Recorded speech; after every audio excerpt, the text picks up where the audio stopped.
नमस्कार। Political pitch पे आप सभी लोगों का स्वागत है। मोदी मैजिक के आगे नहीं चला जादूगर का जादू। साथियों, आज हम बात कर रहे हैं राजस्थान की। राजस्थान विधानसभा चुनाव का चुनाव परिणाम सामने आ चुका है, जहां कांग्रेस प्रयास करने में लगी थी कि जो राजस्थान की रिवाज है, रिवाज को बदला जाएगा। राज नहीं बदलेगा बल्कि रिवाज को बदलेंगे। लेकिन अशोक गहलोत और कांग्रेस की यह रणनीति काम नहीं कर पाई। भारतीय जनता पार्टी ने वहां भी केंद्रीय नेताओं को, मध्य प्रदेश की तरह और छत्तीसगढ़ की तरह केंद्रीय नेताओं को मैदान में उतारा। नेतृत्व का जिम्मेवारी किसी एक नेता को न दे करके सामूहिक रखा गया, जिससे हुआ ये कि सभी जाति और सभी नेता के जो वर्ग था, उन सबको लगा कि हमारे नेता भी मुख्यमंत्री बन सकता है। और इस चक्कर में भारतीय जनता पार्टी का स्थानीय स्तर पर संगठन भी मजबूत रहा और संगठन एकजुट होकर के काम किया। 5 साल तक के केंद्रीय लीडरशिप से न बनने के कारण वसुंधरा राजे सिंधिया सक्रिय नहीं रही, लेकिन चुनाव के वक्त में वसुंधरा राजे सिंधिया का भी सक्रिय हो जाना राजस्थान में जीत में एक अहम फैक्टर था। याद कीजिए, जिस प्रकार से उन्होंने झलारा पाटन में राजनीति से संन्यास की बात कह दी थी, उसके बाद जनताओं का जो जनसलाब था वो उमड़ा और उसके बाद उनको सफाई देनी पड़ी कि अभी मैं राजस्थान में बनी हुई हूं, राजस्थान से बाहर नहीं जा रही हूं। यह भी एक फैक्टर था राजस्थान में भारतीय जनता पार्टी का जीत का। गजेंद्र सिंह शेखावत, अर्जुना मेघवाल, दिया कुमारी, बाबा बालकनाथ, ये सभी ऐसे फैक्टर रहे जो राजस्थान में भारतीय जनता पार्टी के चुनाव जीतने में बड़ा महत्वपूर्ण योगदान दिया।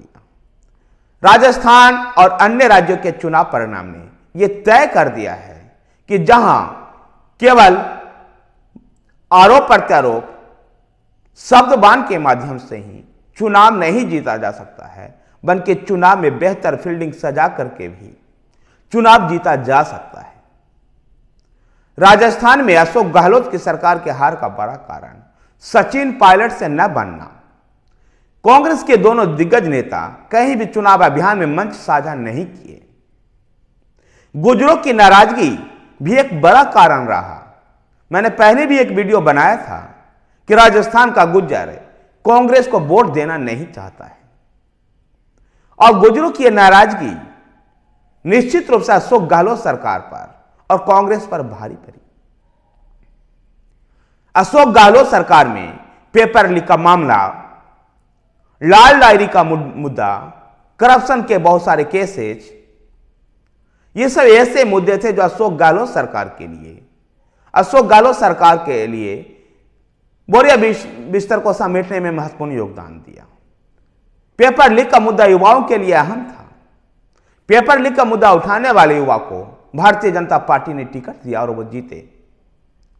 इस तरह का कई ऐसे घटना हुई। उदयपुर का कन्हैया लाल का हत्याकांड, राजस्थान के मंत्री शांति धारीवाल का बयान कि राजस्थान मर्दों का प्रदेश है, ये सारे ऐसे कुछ तत्व रहे जो राजस्थान में जादूगर का जादू को फेल करने में अहम भूमिका निभाया। वहीं पर भारतीय जनता पार्टी ने अपने माइक्रो मैनेजमेंट किया, प्रधानमंत्री नरेंद्र मोदी का चेहरा सामने रखा और चुनाव जीतने में सफल हुई। भारतीय जनता पार्टी के नेताओं ने भी जमीनी स्तर पर रणनीति बनाया और चुनाव प्रचार के दौरान योगी आदित्यनाथ, हेमंत बिस्वा शर्मा जैसे हिंदुत्व के फायरब्रांड नेताओं को भी उतारा गया। तो वहीं पर नरेंद्र मोदी और अमित शाह, जेपी नड्डा, राजनाथ सिंह भी चुनाव प्रचार करते रहे। भारतीय जनता पार्टी का मैक्रो मैनेजमेंट और चुनाव का यह नई रणनीति ने अशोक गहलोत सरकार की विदाई तय कर दी और कह सकते कि भारतीय जनता पार्टी प्रधानमंत्री नरेंद्र मोदी के नेतृत्व में भारतीय जनमानस में जो जगह बना ली है, इसका भी एक बड़ा कारण रहा है।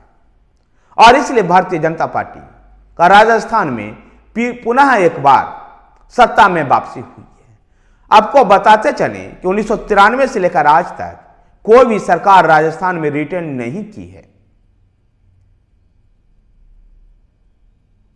भारतीय जनता पार्टी 100 से 115-16 सीटें के आसपास जीत करके सत्ता में एक बार फिर से वापसी कर रही है। धन्यवाद साथियों। अगर आपको वीडियो पसंद आए तो वीडियो को लाइक कीजिए, शेयर कीजिए। हमारे साथ बने रहने के लिए हमारे चैनल पॉलिटिकल पिच को सब्सक्राइब कीजिए। धन्यवाद।